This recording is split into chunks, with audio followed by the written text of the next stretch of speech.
우리가 인생을 여러 가지로 비유하는데 항해다 그렇게 이제 얘기도 해요. 인생은 항해다. 배를 타고 항해하는 그 항해. 그래서 그렇게 얘기하는 것은 인생의 모든 사람들은 목적지가 있고 또 인생을 살다 보면 바다 이렇게 항해할 때 물이 잔잔할 때도 있지만 또 파도가 뭐 난리를 치는 그런 상황도 있게 되고 또 폭풍을 만날 때도 있고 또 뭐 여러 가지 또 생각지도 않은 위험을 만날 수도 있다. 그래서 이 인생을 얘기할 때 항해와 같다 그런 얘기를 많이 해요. 그러나 우리가 인생이 이 항해라고 할 때 이 항해를 결국은 잘 맞춰야 돼요. 그죠? 목적까지 잘 가야 돼요. 힘들다고 중간에 파선하고 중간에 침몰당하면 아무런 의미가 없게 되잖아요. 오늘 본문에 보면 사도 바울이 로마로 가기 위해서 배를 타고 이동하는 그런 과정 중에 이야기가 오늘 본문에 나오고 있어요. 사실 바울은 로마에 가기를 원했고 로마를 끝까지 이렇게 고집한 것은 로마를 구경하기 위함도 아니고 로마를 한 번도 안 가봤으니까 뭐 그런 의미가 아니라 끝까지 로마를 가겠다고 고집한 이유는 단 한 가지. 뭐예요? 복음을 전하기 위해서. 그 로마에 있는 이 고위 권력자들, 그 사람들에게 복음을 전하기 위해서 나는 마지막에 로마를 가야 되겠다 그런 거죠. 그런데 이 로마에 가는 길이 그렇게 순탄치는 않잖아요. 그래서 하나님께서 이 로마에 가겠다는 사도 바울의 이 소원을 들어주시는데 어떻게 들어주시냐면 죄수로서 갈 수 있도록 그 길을 만들어 주십니다. 사실 개인적으로 가면 돈도 많이 들고 여러 가지 어려움도 있을 텐데 비록 죄수지만 로마 군병이 호위하고 로마 군병이 함께하기 때문에 그냥 따라가게 되면 가게 되는 거죠. 그렇죠? 죄수로서 배를 타게 되고 또 로마까지 항해하는 그런 긴 여정 속에 이 사도 바울이 있어요. 그러나 이런 모든 것이 내가 죄수로 간다 할지라도 나는 전혀 걱정하지 않는다. 문제가 안 된다. 다른 사람들은 죄수 그러면 겁나고 두렵고 야 죄수가 그래? 이렇게 생각하지만 사도 바울의 입장은 죄수라 할지라도 아무런 염려가 없어요. 왜요? 내가 로마 가기만 하면 돼요. 로마에 가서 죄수로 가든 뭐로 가든 그곳 사람들에게 복음만 전할 수 있다고 한다면 나는 죄수로 가는 것도 전혀 문제가 되지 않는다. 그리고 나는 지금 로마로 가는 배를 타고 있다. 그렇기 때문에 나는 내가 하나님 앞에 소원했던 그 일을 감당하기 위해서 나는 지금 가고 있다. 그런 생각이라는 거죠. 어떻게 보면 우리 인생이 남들이 볼 때 화려하지 않을 수 있어요. 사실 사도 바울이 로마로 간다 할 때 뭐 좋은 배를 타고 좋은 음식을 먹으며 좋은 배를 여러 가지 환경 속에서 간다고 한다면 얼마나 좋겠어요. 그렇죠? 그러나 지금 사도 바울이 탄 배는 뭐예요? 죄수들을 실어 나르는 배. 죄수들을 실어 나르는 배가 뭐 좋은 게 있겠어요? 무슨 거기서 구경거리가 있고 무슨 거기서 좋은 놀이시설이 있겠어요. 그죠? 아무것도 없는 거지. 아유 그런 배 타고 가느니 차라리 안 가는 게 낫겠지. 그럴 수 있잖아요. 그죠? 오늘 우리 인생도 그럴 수 있을 거예요. 남들이 볼 때 내 인생을 바라보면서 초라하다 그렇게 얘기할 수 있을 거예요.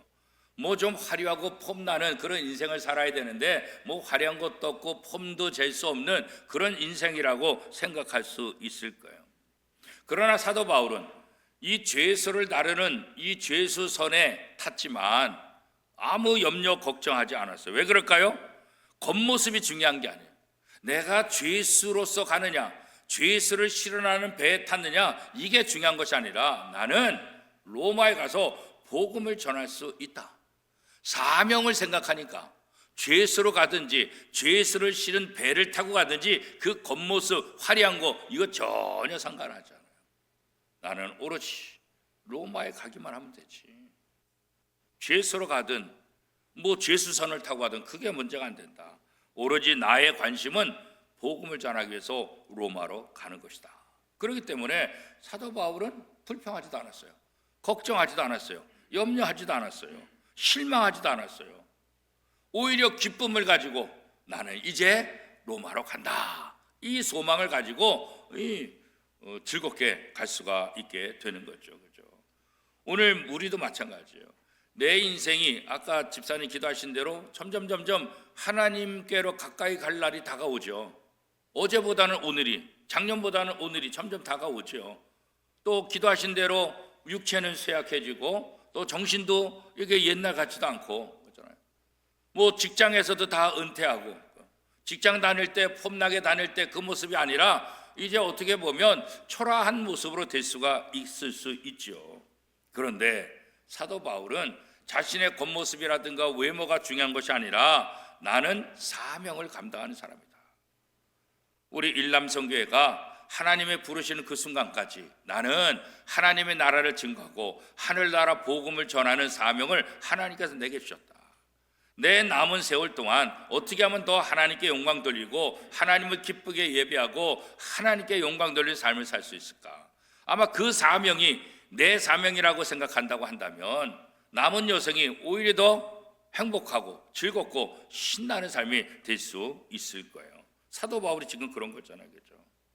죄수의 몸이지만 그러나 로마, 내가 가져야 될 그 사명을 이룰 수 있는 그런 길이라는 것을 생각하니까 달려가는 거죠. 주님이 주신 사명을 붙잡고 바울처럼 푯대를 달려가는 것, 그게 바로 오늘 우리 성도들의 삶이죠. 특별히 일남성교회가 하나님이 부르시는 그 순간까지 내게 주신 사명, 이 사명을 내가 잘 감당하겠다.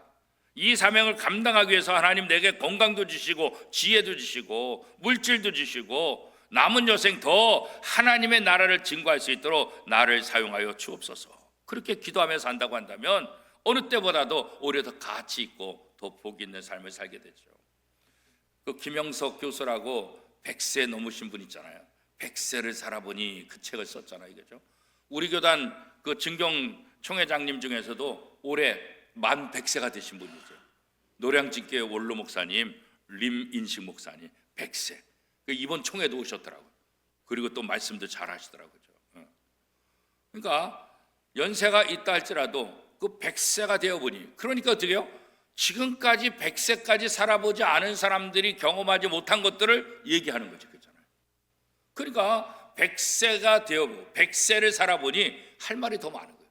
더 귀하게. 그래서 그분은 100세가 됐는데도 각 대학과 교회와 어마어마하게 강연을 다니시는데 그 스케줄이 굉장히 빡빡하시더라고 보니까. 그러니까 오히려 더 안 된다, 힘들다가 아니라 오히려 그 경험을 통해서 더 많은 일들을 할 수가 있는 거죠. 그래서 우리의 인생 항해는 가장 중요한 건 뭐냐? 바른 길로 가야 돼. 배가 바른 길로 항해야지 엉뚱한 길로 가면 빠르게 가더라도 손해고 빠르게 가더라도 그건 뭐예요? 더 헛된 시간인 거죠. 우리 인생이 바른 방향으로 가야 돼. 우리의 바른 방향은 뭐예요? 하나님의 나라. 하나님의 나라, 이 교회를 통해서 하나님께로 가까이 가는 거예요. 우리가 바른 방향을 잡아야 되는 거예요. 우리 일남성교회가 누구보다도 지금 신앙생활 잘 하시는 이 모습, 바른 방향을 잘 잡으셨다고. 그 바른 방향을 향해서 잘 항해를 하시길 바랍니다. 잘 항해를 할 때 하나님 앞에 착하고 충성등종하 잘하였도다 하나님 앞에 칭찬받는 우리 일남성교회가 될 수 있기를 축복합니다. 사도 바울은 이 사명 때문에 내가 자유되는 것, 수갑에서 풀려나고 모든 로마 군병으로부터 자유로워진 것, 이게 얼마나 원하겠어요. 그죠? 사도 바울이 가는 곳곳마다 유대인들이 쫓아다니고 로마 군병들이 쫓아다니고 그냥 유대인도 아니고 이 품속에 칼을 품고 바울을 죽이려고 하는 그런 사람들이 언제든지 도처에서 사도 바울을 기다리는 거예요. 그러니까 차라리 내가 복음 안전하고 그냥 자유롭게 사는 게 낫겠다. 그럴 수 있죠. 그게 훨씬 더 인생 입장에 훨씬 더 편하잖아요. 그죠? 그런데 그럼에도 불구하고 자유를 포기하는 거예요. 내 육체의 자유가 되는 거, 이거 포기한다. 내가 로마 군병들에게 또 유대인들에게 여러 가지 위험과 아픔이 있고 언제 나를 습격하고 언제 나를 죽일지 모르지만 나는 하나님께로부터 받은 사명, 이 사명을 감당하기 위해서 죄인이라도 나는 그 길을 가겠다. 자유의 몸이 되는 거, 자유를 원하는 거, 그거 다 포기하겠다 그런 거죠. 사명을 위해서 우리가 삶을 살다 보면 때로는 희생할 수가 있죠. 자기의 욕심을 내려놓을 수밖에 없어요. 때로는 어려운 길이 될 수 있어요. 쉽지는 않죠. 그렇게 하면 하나님께서 탄탄한 길로, 순탄한 길로 인도해 주시면 얼마나 좋겠어요, 그죠? 사도 바울이 지금 하나님의 일을 하는데 자기의 유익을 취하지도 않고 하나님을 위해서 구속하고 하나님을 위해서 어려움 당하고 있는데, 이 정도 하면 하나님께서 좀 사도 바울의 길을 탄탄하게 좀 안전하게 보호해 주셔야 되지 않을까, 우리 이런 생각하잖아요, 그죠? 그런데 사도 바울이 탄 배는 계속 풍랑 속에서 어려움을 당하게 되는 거예요, 그죠? 그러나 그런 속에서도 가장 중요한 건 뭐예요? 지금 이 순간에 하나님이 나와 함께 하신다, 이 고백이에요, 그죠?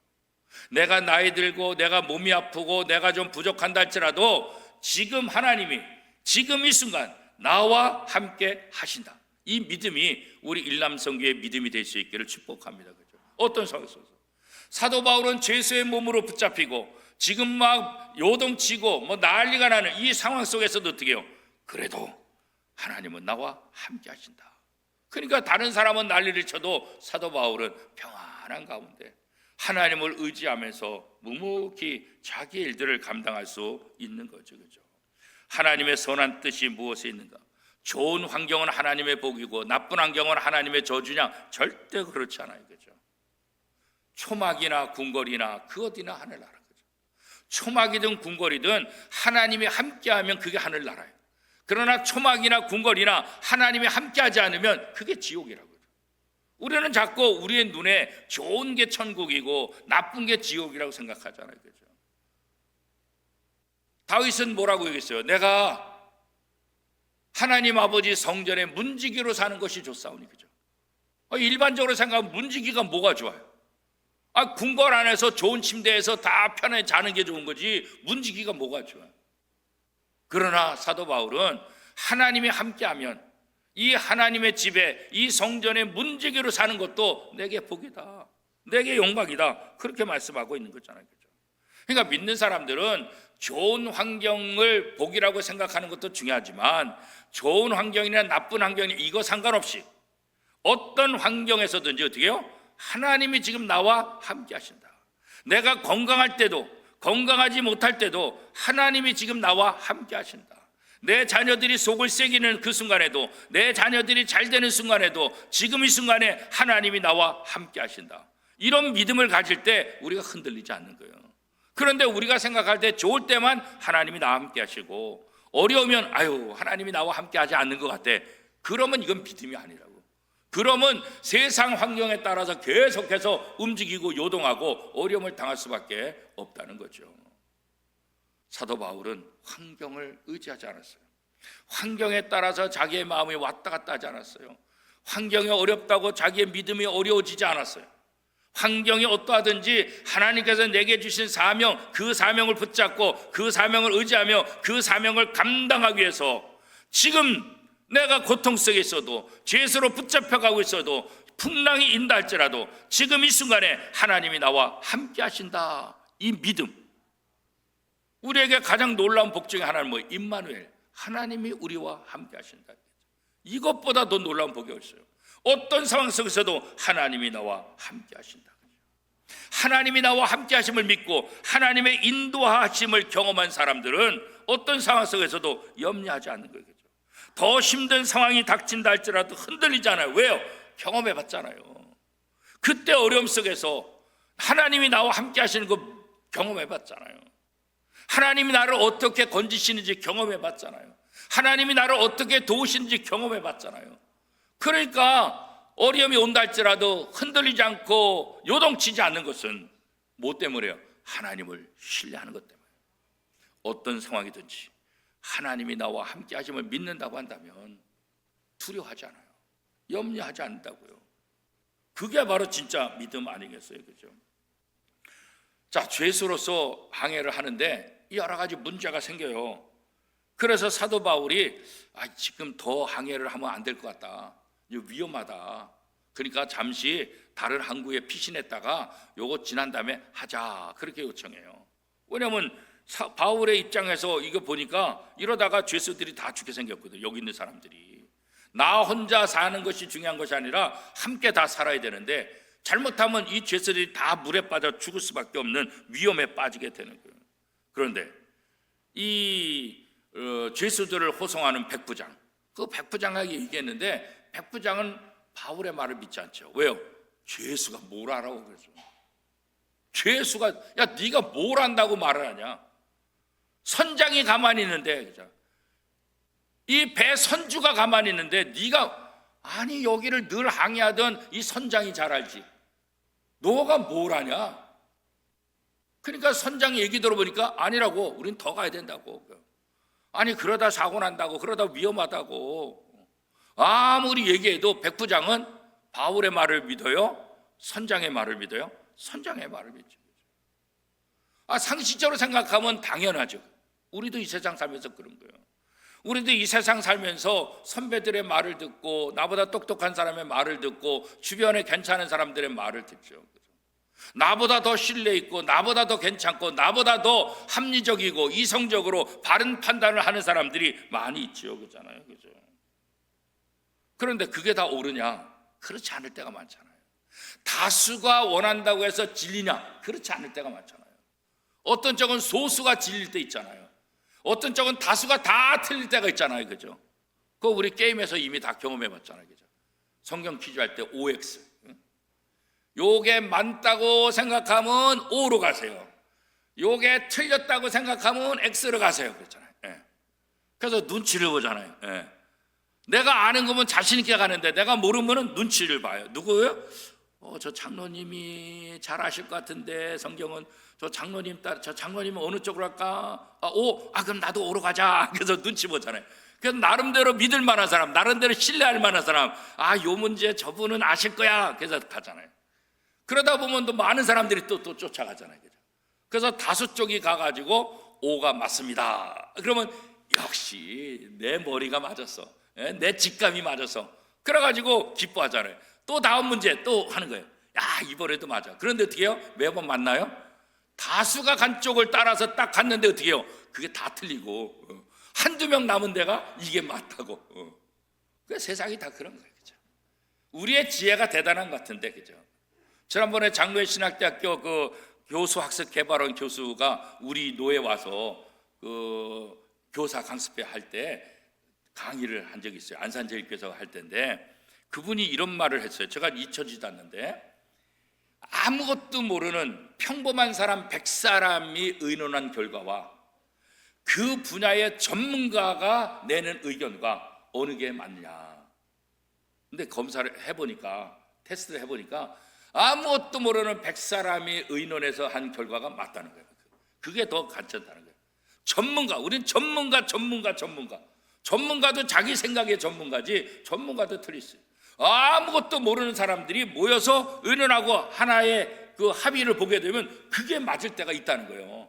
그게 교육학자가 얘기를 하는 거예요. 그죠? 그러니까 우리도 마찬가지예요. 나름대로 저 사람이 똑똑해, 저 사람이 훌륭해. 그러다가 우리도 같이 망하는 거예요. 같이 망하는 거예요. 오늘 본문에 그게 나오잖아요. 사도 바울이 이거 위험합니다. 좀 쉬었다 가야 됩니다.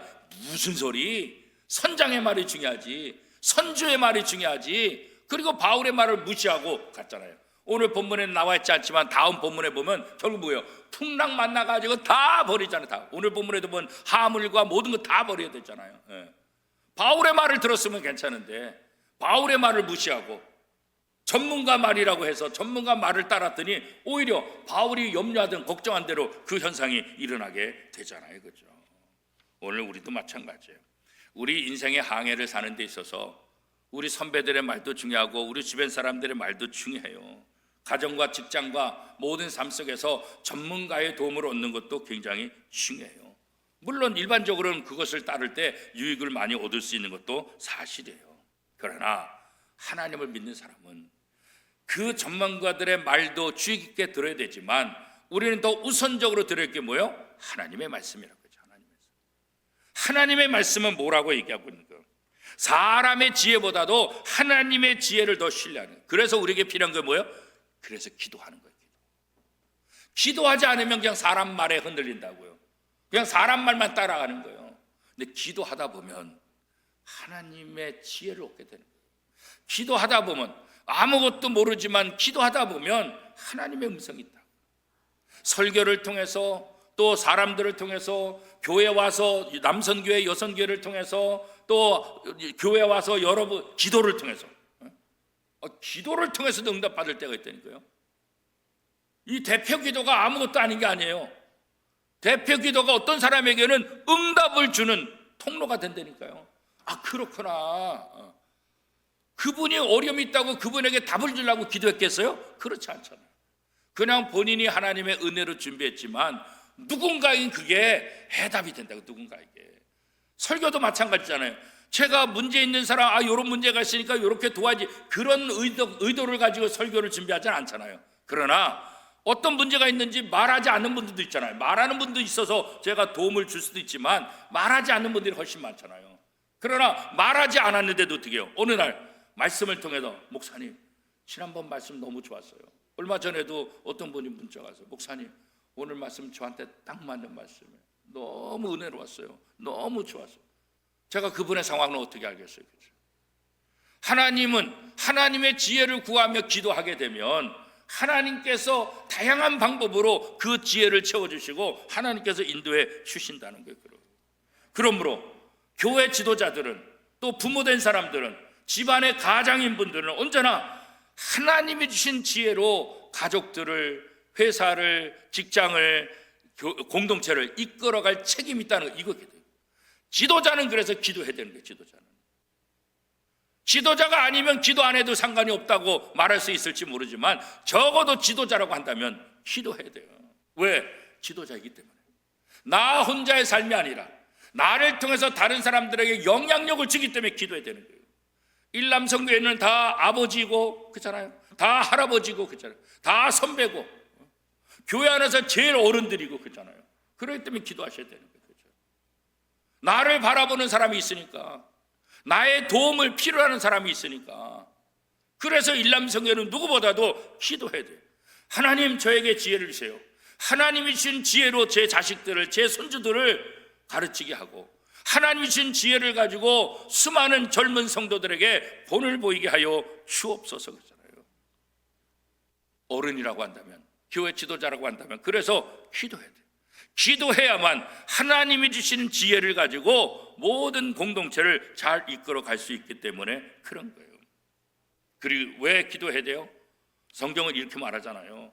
만물의 주 되신 예수 그리스도, 그분이 교회의 머리가 되셔서 만물을 통치하시기 때문에 그 만물의 주인 되신 예수 그리스도 앞에 기도하고 그분의 지혜를 얻어야 우리가 제대로 할 수 있는 거죠.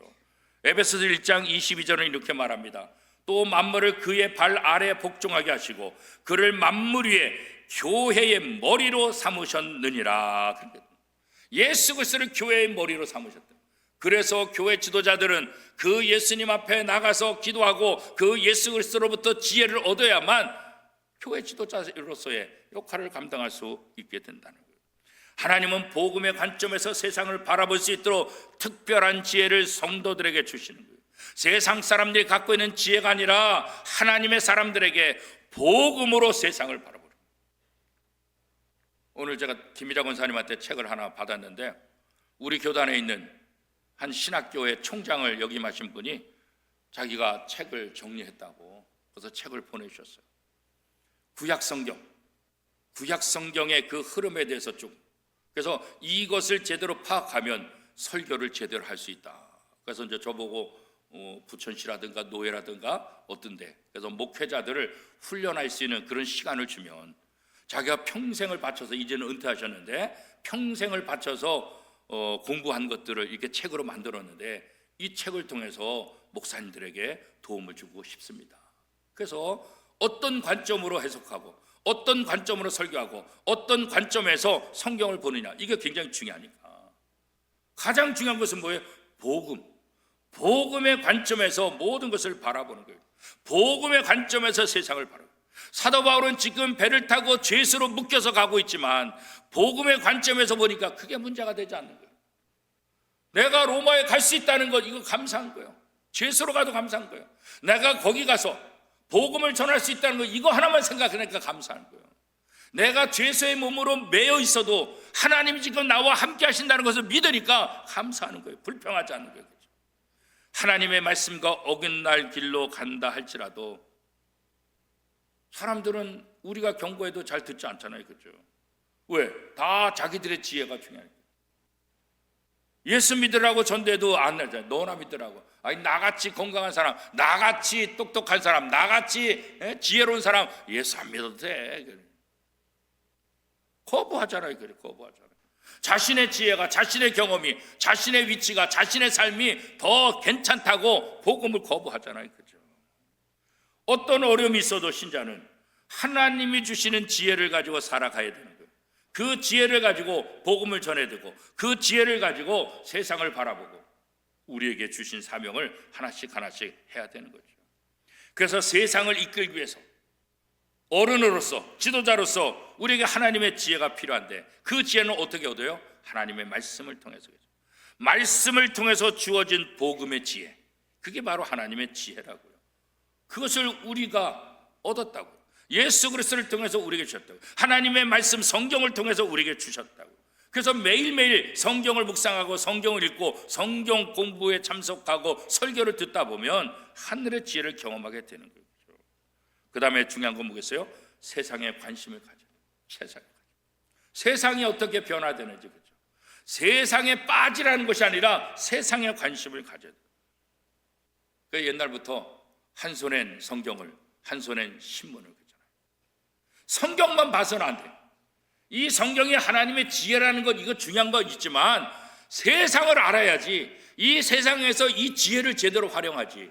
세상을 모르면 이 지혜를 어떻게 써야 될지 모르는 거예요. 적용이 안 되는 거예요. 그죠? 신문도 마찬가지예요. 신문도.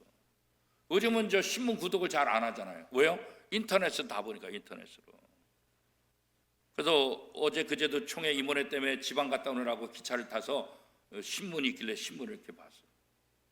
우리가 인터넷으로 신문을 보는 것과 신문지, 종이로 만든 신문을 보는 것, 무슨 차이가 있을까요? 엄청난 차이가 있죠. 엄청난. 무슨 차이요? 인터넷으로 보는 건 내가 보는 거, 내가 원하는 것만 봐요. 내가 원하는 것만 읽어요. 그죠? 근데 종이로 나온 것은 뭐예요? 내가 원하는 것, 내가 원치 않는 거 다 깔려. 다 있다고, 다 있다고. 그러니까 요즘 자꾸 인터넷으로만 보면 뭐가 문제가 되냐? 한쪽으로 편협해지는 거예요. 한쪽으로. 그래서 이게 AI, 인터넷이 머리가 좋아서 내가 보는 방향, 그쪽 글들만 뜨게 만드는 거예요. 그러니까 그게 옳은 것만 생각하는 거예요. 그죠? 그래서 한쪽으로 편협해지는 거예요. 그래서 신문을 보더라도 종이신문을 봐야 된다, 그렇게 주장하는 분이 있어서 굳이 뭐 이런 시대에 종이신문을 꼭 봐야 되나? 저도 그렇게 생각을 했거든요. 그런데 순간에 깨달았어요. 아, 종이신문은 골고루 부정적인 것, 긍정적인 것, 내가 원하는 것, 내가 원치 않은 것, 모든 기사들이 다 있다. 모든 기사들이 골고루 편식하지 않고. 인터넷은 우리로 하여금 편식하게 만드는 거예요. 편식하게 만드는. 그러나 이 종이신문은 편식하지 않아요. 물론 신문사 자체가 너무 편협하게 돼 있는 데도 있잖아요. 그렇죠? 그러나 그래도 종이신문은 골고루 나오는 거예요. 그래서 우리가 하나님 나라, 이 교회 지도자가 되기 위해서 이 지혜를 활용하기 위해서는 세상도 알아야 된다. 현재 세상이 어떤 상태인지 그거 알아야 돼요. 그래야만 성경을 갖고 제대로 적용할 수가 있게 되는 거죠. 하나님의 지혜가 세상의 그 어떤 지혜보다 뛰어나다는 것, 이거 우리가 알아야 돼요. 그리고 세상에게 이 하나님 나라 지혜를 알려줘야 돼요. 고린도전서 1장 27절 말씀에 보면, 그러나 하나님께서 세상에 미련한 것들을 택하사 지혜 있는 자들 부끄럽게 하려 하시고 세상에 약한 것들을 택하사 강한 것들을 부끄럽게 하려 하시며. 그죠? 세상에서 나름대로 똑똑하고 지혜 있다 하지만 하나님의 지혜에 비하면 세상의 지혜는 아무것도 아니에요. 아무것도. 우리가 예수님의 12제자를 통해서 알잖아요. 예수님이 12제자들, 그 당시 사람들의 비교하면 어때요? 평균 수준일까요? 평균 수준도 안 돼요. 어떻게 보면 다 무능하고, 어떻게 보면 부족하고, 다 연약한 자들. 그러나 그들이 부활하신 주님을 만나고 성령을 체험한 이후에 그들이 말할 때 어떻게 해요? 우와, 저 베드로 아니야? 왜 이렇게 말을 잘해? 저 뭐야? 세상이 감당치 못할 사람으로 변화됐잖아요. 그게 하나님의 지혜를 가진 사람의 모습이죠. 세상의 지혜자들이 감당할 수 없는 하나님의 지혜를 가진 사람. 그래서 우리가 하나님의 말씀을 부지런히 읽고 묵상하고 기도할 때 이 하늘의 지혜를 하나님께서 우리에게 선물로 주시고, 이 하늘의 지혜를 가지고 아버지 역할도 하고 어른 역할도 하고 교회 지도자들의 역할을 해야 된다는 거죠. 우리 인생이 항해와 같다, 이 말은 결국은 뭐예요? 어려운 일도 많이 있다는 거예요. 잔잔한 파도만 있는 것이 아니라 폭풍을 만나기도 하고 잘못하면 침몰할 위기도 만날 수 있어요. 그러나 그럴 때일수록 하나님이 지금 나와 함께 하시고 하나님이 나를 도우신다, 하나님을 더욱더 신뢰하는 그런 믿음이 우리에게 필요하다는 거예요. 더 중요한 것은 내게 주신 사명, 하나님이 내게 주신 사명, 이 사명을 붙잡고 하나님의 지혜로 하루하루 살아간다고 한다면 우리 인생은 어느덧 하나님 앞에 착하고 충성된 종아 잘하였도다, 이런 칭찬을 받게 된다는 거죠. 오늘 일남성교회 헌신예배를 드리시는데 오늘 사회도 멋지게 보시고 기도도 멋지게 하시고 성경 묵도 멋지게 하시고 앞으로 나와서 찬양할 때도 또 멋지게 될 것을 이미 기대하고 있어요. 이미 멋있으니까 양복 딱 입고 오셔가지고 너무나 멋있어요. 그 멋진 모습으로 하나님 앞에 더 귀하게 쓰임받는, 하나님 앞에 칭찬받는 우리 일남성교회가 될 수 있기를 축복합니다.